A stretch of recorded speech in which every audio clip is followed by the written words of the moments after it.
तो महलों से खंडरों का वास्ता हो जाएगा, हमसे जो उलझेगा फना हो जाएगा।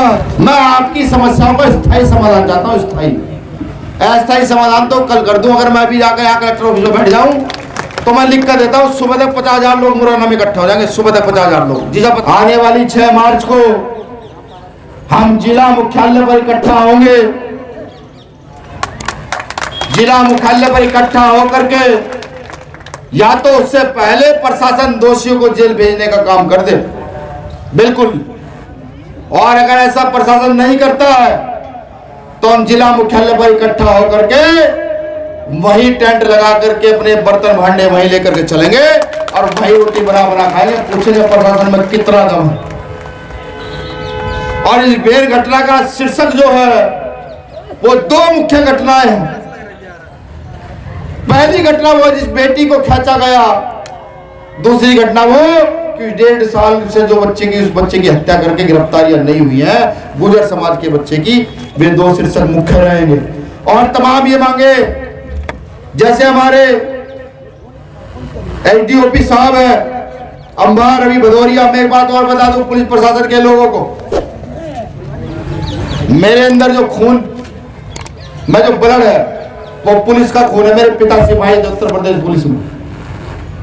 मेरा अपना मन करता है मैं कभी पुलिस से भिड़ूं ना, लेकिन जब पुलिस गलत करती है तो वो जो अपनापन है वो क्रोध में तब्दील हो जाता है। मेरी बात एसएसपी साहब तक जरूर पहुंच रही होगी, तो उनको बताइएगा कि यहाँ जो एसडीओपी साहब है अंबा रवि भदौरिया जी, अंबा थाना प्रभारी को तत्काल स्थानांतरित किया जाए। अगर जनता उनको नहीं चाही तो कहीं और भेजे। बहुत सारे थाने हैं, इसी थाने में उनको क्यों जमाए रखा है। मेरा भदौरिया जी से भी कहना है, भाई आपको जनता नहीं चाह रही है तो आप किसी और को यहाँ भेजें। हो सकता है कि आपसे गलतियां हो रही हो, यही ड्यूटी है आपकी। ड्यूटी क्या है? आपको तो यहाँ अंबा थाने में भी नौकरी कर दी है, और अगर आपको उधर भेज दो तो जेल की तरफ वहां भी नौकरी कर दी है। यही तो काम है पुलिस का। एक और फरियादी विष्णु करोलिया के ऊपर अंबा थाना प्रभारी के द्वारा FIR क्रमांक 0700/2024 झूठा मुकदमा लगाया गया, जिसमें FIR लगा केस का खात्मा किया जाए। फरियादी विष्णु करोलिया निवासी लैन का पूरा के ऊपर गिरधर के द्वारा जान से मारने के इंजीनियर से अपनी पिस्टल से फायर किया गया, जिसमें उसके जीवन संकट में पड़ गया। और आरोपी द्वारा फायर किए गए कारतूस के खोखे पुलिस ने बरामद किए। आरोपी का लाइसेंस निरस्त किया जाए। ये कब की घटना है? विष्णु वाली लगभग कब की घटना है? 18 अब तक तो लाइसेंस निरस्त हो जाना चाहिए था। आरोपी के द्वारा फरियादी के दोनों पैरों की हड्डी लोहे की रॉड से तोड़ दी गई, जिसमें मामूली धाराओं में पुलिस ने कार्रवाई की, जिसमें IPC 326 की कार्रवाई की जाए, अपराधी की गिरफ्तारी की जाए। ये वही साथी जो भीम आर्मी का यहाँ वो है। देखो, हालांकि भीम आर्मी बोली का जवाब बोली से, गोली का जवाब गोली से दे सकती है, कोई ज्यादा बड़ी बात नहीं है। ठीक, अगर बोली का जवाब बोली से कहूं तो बाप ने संविधान लिखा। एक बाप ने इस देश में गरीब शोषित वंचित को विधायक MP MLA बना दिया। एक बाप ने इस देश में शिक्षा को लाकर बीचों बीच खड़ा कर दिया। और एक बाप ने इस देश में छत्रपति साहू जी महाराज ने आरक्षण को यहाँ खड़ा कर दिया। सन 1920 में शुरू कर दिया था आरक्षण का काम। तो सारे काम जानते हैं। यहाँ भीमा कोरे गांव भी देखा है, यहाँ मुरैना चंबल में डकैतों का ललकार भी देखी है, सब चीजें देखी है और डरते भी किसी चीज से नहीं है। लेकिन भाई भीम आर्मी के हाथ पैर मत तोड़ो, ये गलत है।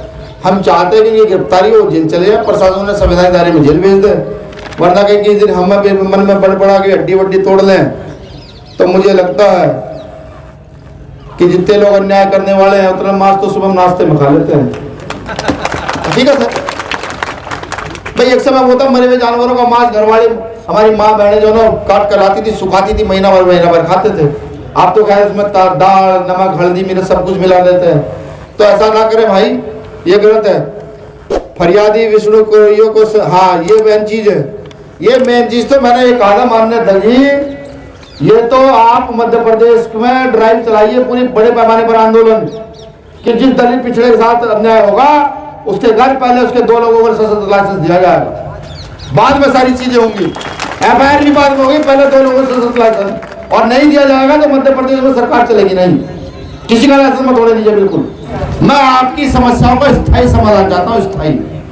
अस्थायी समाधान तो कल कर दूं, अगर मैं भी जाकर यहाँ कलेक्टर ऑफिस में बैठ जाऊं तो मैं लिख कर देता हूँ, सुबह तक 50,000 लोग मुरैना में इकट्ठा हो जाएंगे, सुबह तक 50,000 लोग, जिसका पता लग सकता है बद्दे की बैठे वो वहीं चले जाए, और पूरे देश से लोग आ जाएंगे यहाँ, इतनी ताकत है। लेकिन स्थायी समाधान चाहता हूँ, भारत की जनता के लिए समाधान चाहता हूँ, किसी जाति किसी वर्ग के लिए समाधान नहीं चाहता, कि हर गरीब शोषित वंचित का उत्थान हो। वो उत्थान आपके वोट से होगा, वो उत्थान आपकी ताकत से होगा। जब तक आप इस देश में सत्ता बदल करके जो व्यक्ति जिस काम को कर सकता उनके लोगों की ताकत नहीं ले आते, तब तक आपका उत्थान होगा नहीं, किसी कीमत पर नहीं हो सकता।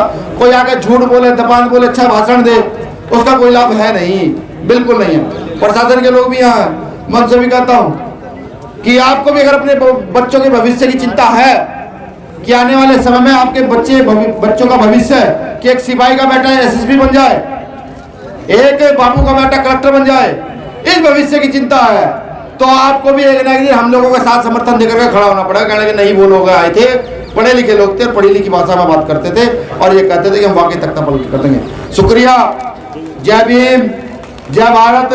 साथियों, महलों से खंडरों का वास्ता हो जाएगा, हमसे जो उलझेगा फना हो जाएगा।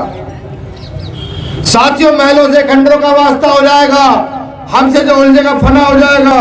हम जानते हैं हुनर अपना, हम जानते हैं हुनर अपना, जिस ओर बह निकलेंगे उस ओर रास्ता हो जाएगा, उस ओर रास्ता हो जाएगा। शुक्रिया, जय भीम, जय भारत, जय संविधान। अपनी शक्ति को पहचानो, आप बहुत मजबूत हो, इतने मजबूत हो कि आपको नहीं पता, मैं जानता हूं कि ताकत क्या है। इस ताकत को पहचान लो और यहाँ की व्यवस्था पर ऐसी चोट मारो कि सब बदल दो। बिल्कुल शुक्रिया। एडम साहब।